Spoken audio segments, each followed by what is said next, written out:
किसान भाइयों, यदि आप गर्मियों में बैगन की खेती करना चाहते हो तो ये वीडियो आपके लिए होने वाला है। किसान भाइयों, इस वीडियो में हम बात करेंगे कि वो कौन सी उन्नत किस्में हैं, कौन सी हाइब्रिड किस्में हैं जिसको यदि आप गर्मियों में लगाते हो तो आपको बैगन की खेती से अच्छा उत्पादन देखने को मिलेगा।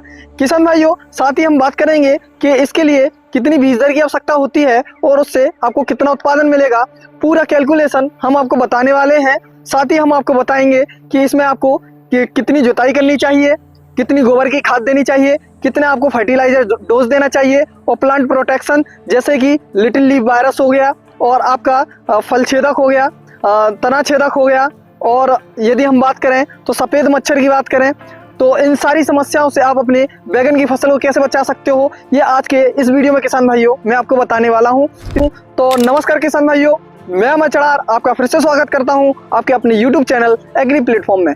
किसान भाइयों, जब आप गेहूं की कटाई के बाद या फिर खेत खाली होते ही मार्च या अप्रैल में बैगन की फसल को लगाते हो तो आपको शुरुआती स्टेज में लगा देना चाहिए। मार्च या अप्रैल में आप इसकी रोपाई कर दीजिए। और किसान भाइयों, यदि हम इसके बीज दर और सीड ट्रीटमेंट की बात करें तो यदि आप हाइब्रिड वेराइटियों को लगाते हो जैसे कि VNR की 212 आती है और B5 आती है और कलश की जनक आती है, इन वेराइटियों को लगाते हो तो किसान भाइयों आपको 80 से लेकर के 100 ग्राम बीज प्रति एकड़ आवश्यकता होती है। यदि आप अर्का नवनीत हो गया और पूसा पर्पल लॉन्ग जो कि IIHR और IARI के द्वारा निकाली गई वेराइटियां हैं, यदि आप इनको लगाते हो तो आपको 200 ग्राम बीज की आवश्यकता पड़ती है। इसको आप कार्बेंडाजिम और मैनकोजेब जो सांप नाम का फंगीसाइड आता है उससे आप सीड ट्रीट कर सकते हो। आप 2 से 2.5 ग्राम प्रति केजी सीड जो कार्बेंडाजिम और मैनकोजेब सांप नाम का फंगीसाइड आता है उससे सीड ट्रीट कर सकते हो। किसान भाइयों, अब हम बात करते हैं जुताई की। तो आपको बैगन की जो बुआई होती है उसको करने से पहले 2 से 3 गहरी जुताइयाँ करनी होती है। फिर आप पाटा लगा करके खेत को समतल कर सकते हो सके तो आप जो पाटा लगाने के पहले, जुताई के पहले आप इसमें 8 से 12 टन जो गोबर की खाद होती है उसको यदि मिला दोगे तो आपकी जो मृदा होगी उसमें सूक्ष्म पोषक तत्वों की उपलब्धता बढ़ जाएगी। इसलिए किसान भाइयों, आप पहले उसमें 8 से 12 टन गोबर की खाद को मिलाएं, फिर 2 से 3 गहरी जुताइयाँ कीजिए और पाटा लगाकर खेत को समतल कर दीजिए। फिर आप मेड़ बना करके और उसमें निश्चित दूरी पर जो रोपाई होती है बैगन की वो कर सकते हो।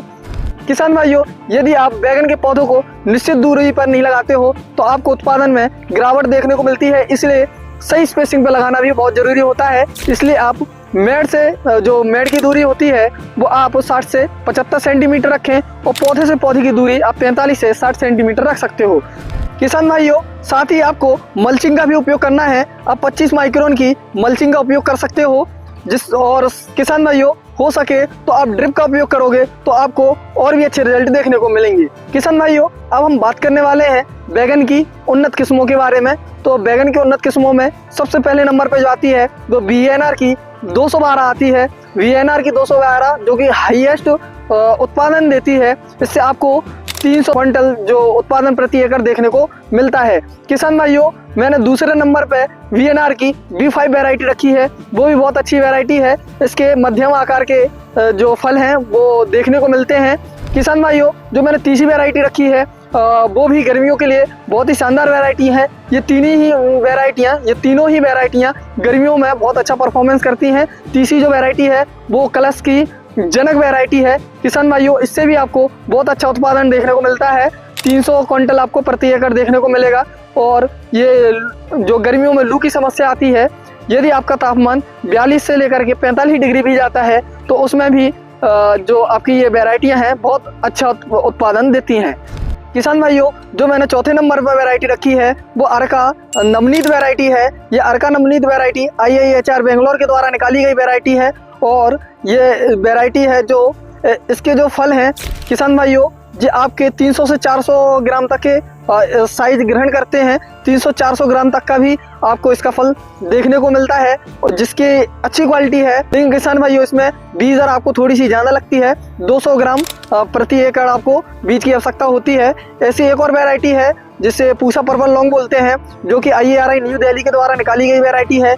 यदि आप इस वैरायटी को लगाते हो तो इसमें आपको बैगनी कलर के जो लंबे वाले भटे होते हैं वो देखने को मिलते हैं, जिसके भी रेट आपको बाजार में बहुत अच्छे मिलते हैं। किसान भाइयों, यदि आप गर्मियों में बैगन की खेती करते हो तो आपको ढेर सारी समस्याओं का सामना करना पड़ता है, खासकर कि तना छेदक और फल मक्खी, यानी कि जो आपका फ्रूट वॉरर आता है, फ्रूट वॉरर से आपको सावधान रहना पड़ता है। तो इसलिए किसान भाइयों, आपको सावधानी बरतनी होगी। आपको यदि आपके खेत में तना छेदक और जब आपकी फ्रूटिंग हो, उस समय आप कोराजन जो FMC का आता है, जो क्लोरेंट्रेनिलीप्रोल, जो इसका जो टेक्निकल है, इस टेक्निकल का आप कोई सा भी इंसेक्टिसाइड आप अपने खेत में स्प्रे कर सकते हो। 6 ml 15 लीटर की टंकी में आप मिलाइए और फिर उसका छिड़काव आप अपनी बैगन की फसल में करोगे तो जो फल मक्खी है, जो फ्रूट वॉरर है और सूट वॉरर है, वो आपको देखने को नहीं मिलेगा। किसान भाइयों, इसमें रस चूसक भी आते हैं, जैसे कि एक इसमें लिटिल लीफ वायरस आता है, जिसमें पत्तियां छोटी हो जाती हैं और पौधा झाड़ीनुमा हो जाता है, जिसमें फल नहीं लगते हैं। तो ये समस्या इसकी प्रमुख समस्या है, जो कि लीफ हॉपर, जो एक पौधे से दूसरे पौधे तक ये वायरस जनित रोग को फैलाता है। और साथ ही इसमें सफ़ेद मच्छर का भी अटैक देखने को मिलता है। तो किसान भाइयों, इसके लिए आप इमिडाक्लोप्रिड का उपयोग कर सकते हो, जो कि सिजेंटा का कॉन्फिडोर के नाम से आता है। 0.5 ml आप प्रति लीटर पानी में मिला करके उसका स्प्रे कर सकते हो। किसान भाइयों, जब आपके खेत में जो फ्लावरिंग स्टेज हो, उसके बाद फ्रूटिंग होने वाली होती है, तो फ्रूटिंग के पहले ही आप अपने खेत में जो चिपचिपे ट्रैप होते हैं, वो 10 से 12 ट्रैप प्रति एकड़ लगा दोगे तो भी जो रस चूसक कीट हैं उसका नियंत्रण कर सकते हैं। किसान भाइयों, अब हम बात करते हैं फर्टिलाइजर डोज की। तो यदि हम यूरिया की बात करें तो आपको शुरुआती स्टेज में जो बेसल डोज होता है, उसमें आपको 25 किलो यूरिया बेसल डोज में देना होता है। उसके बाद किसान भाइयों, जब फ्लावरिंग की स्टेज हो, उस समय आप 25 किलो यूरिया का उपयोग कीजिए। फिर उसके बाद जब आप पहली तोड़ाई 45 से 50 दिन में कर लेते हो, उसके बाद आप 20 किलो प्रति एकड़ आप यूरिया का छिड़काव कर सकते हो। यदि किसान भाइयों हम इसमें म्यूरेट ऑफ पोटाश की बात करें तो इसमें आपको म्यूरेट ऑफ पोटाश 45 से लेकर के 50 किलो शुरुआती स्टेज में दे देना होता है। सिंगल सुपर फॉस्फेट की बात करें तो 100 से 120 किलो आपको सिंगल सुपर फॉस्फेट प्रति एकड़ लगता है। किसान भाइयों, जब आपके पौधे शुरुआती स्टेज में होते हैं, 15 से 20 से 25 दिन के हो या 15 से 20 दिन के हो जाते हैं, तो 15 दिन के बाद आप जो NPK 19-19-19 आता है, उसका अपने खेत में छिड़काव कर सकते हो। और जब आपके खेत में बैगन के पौधों में फ्रूटिंग होने लगे, तो उस समय आप 0050 जो NPK आता है, उसका स्प्रे कर दोगे तो आपको बहुत अच्छा रिजल्ट देखने को मिलेगा। साथ ही किसान भाइयों, आपको बोरॉन का भी विशेष ध्यान रखना होता है। यदि बोरॉन की कमी होती है तो जो बैगन के फल होते हैं वो फटने लगते हैं, ये मुड़े हुए नजर आते हैं। इसलिए किसान भाइयों, जब आपके फसल में फ्रूटिंग शुरू हो जाए, उस समय आप बोरॉन 20% का उपयोग कर सकते हो। किसान भाइयों, यदि हम उत्पादन की बात करें तो आपको उत्पादन जो आपकी हाइब्रिड वैरायटियां हैं, F1 हाइब्रिड है, चाहे कलश की जनक वैरायटी हो, VNR की 212 हो, B5 हो, या फिर सिजेंटा की 704 वैरायटी हो, इन वैरायटियों से आपको 300 से लेकर के 350 क्विंटल प्रति एकड़ आपको उत्पादन देखने को मिलता है। वहीं हम IARI की पूसा पर्पल लॉन्ग की बात करें या फिर हम अर्का नवनीत की बात करें, तो इससे आपको 200 से लेकर के 250 क्विंटल अच्छी क्वालिटी वाला जो उत्पादन है वो देखने को मिलता है। यदि हम किसान भाइयों टोटल खर्चे की बात करें तो आपका जो रोपाई के टाइम पे नर्सरी का खर्चा है और आपकी जुताई का खर्चा है, जो खेत की तैयारी करते हैं उसका खर्चा, मल्चिंग का खर्चा, इन सभी खर्चों को, लेबर खर्चा और जो आपका प्लांट प्रोटेक्शन में जो आपने स्प्रे किया है उसका खर्चा 10 से 15 हज़ार, इन सारे खर्चाओं को मिला करके ज़्यादा से ज़्यादा 55 से 60 हज़ार रुपये आपका जो आपकी बैगन की फसल है उसमें खर्चा देखने को मिलता है। यदि किसान भाइयों हम उत्पादन की बात करें तो इससे आपको 300 क्विंटल जो प्रति एकड़ उत्पादन मिलता है। यदि 10 से 15 रुपए आपको बाजार के भाव मिल जाते हैं तो 15 रुपए से 3 लाख का आपको उत्पादन मिलता है। और यदि आप 10 रुपए किलो भी बेचते हो तो 200 से 250 क्विंटल उत्पादन भी मिलता है।